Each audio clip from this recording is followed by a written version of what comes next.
what is there anything else out there that is quite radical that's really going to say, hey, did you hear about Gareth Morgan? You know, a group of guys sitting in a cafe, out for dinner one night, that demographic of 25 to 35, 40.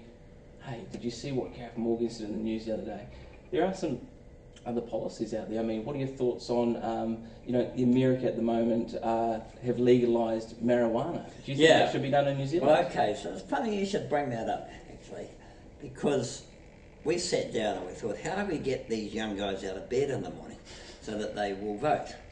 I know what we'll do. We'll take a poll of young people and see what the most important issue for them is. So we did this. You know what it was? Head and shoulders above everything else. You tell me. Cannabis law reform. Now, come on, talk about a first world problem. True.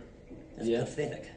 But if that's what spins their wheels, and that's what's going to get them out, then we will have a policy on legalising recreational medicinal. So we're just about to launch that now. We've got this whole program we call deliberative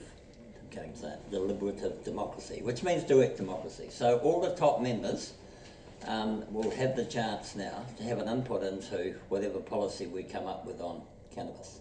Yeah. So, because I haven't formed a policy on it, because I know all about it. Apart from the fact, I think it does damage to people if they're too young, their brain's not developed, but over a certain age it's pretty well harmless. So I look at that as an economist and say, well, how would I deal with that? I'd have a minimum age, wouldn't I? Well, you'd agree, right, stats-wise, and this is just throwing it out there, after a weekend, when people go to courts or whatever, get in trouble over the weekend, most incidents or assaults are alcohol-induced. Totally. Yeah, marijuana, look, it's obviously it's still I agree with that entirely. It's still a drug, but it has probably less harmful effects on society. I agree with and that. the taxpayers' money opposed to what alcohol, which is a free-flowing drug. And it's actually worse than that, because in New Zealand, up until very recently, we have been giving people criminal records and even jailing them for marijuana use that in, say, UK is a misdemeanour.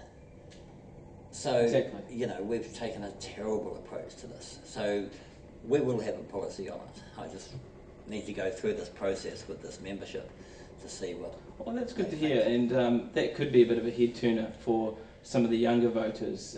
Totally. But I really do want the young people to think a bit more deeply than just marijuana. I mean, they have to wake up and realise how much of their future has been mortgaged by my generation.